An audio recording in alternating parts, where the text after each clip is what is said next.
এখানে আপনারা ফালা রেখে গেছে কি? বৃদ্ধাশ্রমে রাখার কথা বলে বাবাকে গভীর জঙ্গলে রেখে আসলেন তার সন্তানরা। টানা 3 দিন 3 রাত বনের ভেতর থাকার পর তাকে উদ্ধার করে স্থানীয়রা। বৃদ্ধের শরীরে বাসা বাঁধে পোকামাকড়, তাই তাকে চিকিৎসার জন্য পাঠানো হয়েছে হাসপাতালে। উদ্ধার করা বৃদ্ধের নাম সাকিব আলী সর্দার। তিনি শরীয়তপুর গোসাইরহাট উপজেলার চরডিপুর গ্রামের বাসিন্দা।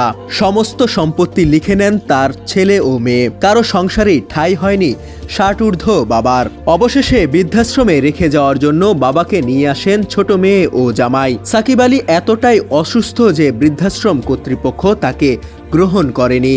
অবশেষে বাসায় ফেরার পথে সাকিব আলীকে তার মেয়ে গাজীপুরের গভীর গজারি বনের ভেতরে ফেলে রেখে চলে যায়।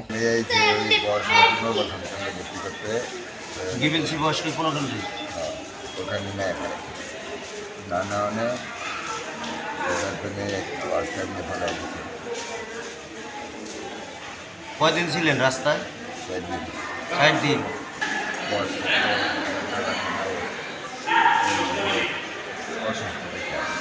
কি অসুস্থ ছিলেন?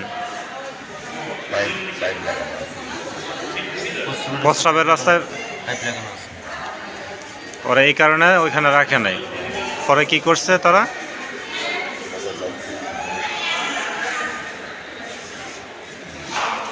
পরে কি করছে একটু জোরে বলেন।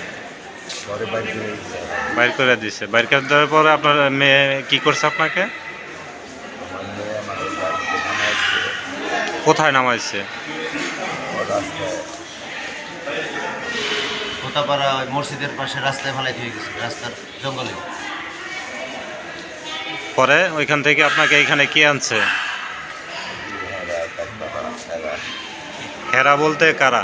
পুলিশ নিয়ে আসছিল আপনাকে কালকে। ওখান থেকে আপনার গায়ে তো অনেক মলমূত্র পায়খানা করে সব নষ্ট হয়ে গেছিল।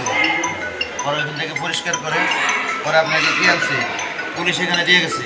গাজীপুরের জয়দেবপুর থানার ভারপ্রাপ্ত কর্মকর্তা আব্দুল হালিম জানান, বৃদ্ধকে উদ্ধারের সময় শরীরে পোকামাকড় বাসা বাঁধে। প্রস্রাবের রাস্তায় ক্যানেল লাগানো অবস্থায় বনের ভেতর পড়ে থাকা সাকিব আলীর বিষয়টি গত বুধবার সকালে স্থানীয়রা আমাদেরকে জানান।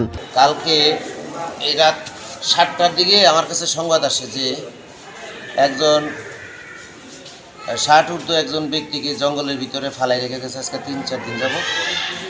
তো সেই বিষয়টা সংবাদ পাওয়ার পরে আমি মাননীয় ইউনো মহোদয়ের সাথে যোগাযোগ করি এবং জয়দেবপুর সমাজসেবা অফিসার মৌরক সাহেবের সাথে যোগাযোগ করি। তারাও তাদের সীমাবদ্ধতার কথা প্রকাশ করলে এই বৃদ্ধকে হসপিটালে পাঠানোর মতো কোনো লোক না পাওয়ায়, তার কোনো আত্মীয়স্বজন না পাওয়ায় আমি নিজে পুলিশ সুপার মহোদয়ের সাথে, গাজীপুর জেলা পুলিশ সুপার মহোদয়ের সাথে আলোচনা করে তাকে সুইপার ডেকে এনে প্রায় 1 ঘন্টার মতো তার মলমূত্র পরিষ্কার করে কাপড় চোপড় পরিধান করে সরকারি পিকআপ ভ্যান যোগে তাকে আমি তাজউদ্দিন হাসপাতালে ভর্তি করাই এবং আমার অফিসার দিয়ে ব্যস্ততা যেহেতু থাকতে হয় থানার অফিসার হিসেবে আমি সারাদিন খোঁজখবর নেয়।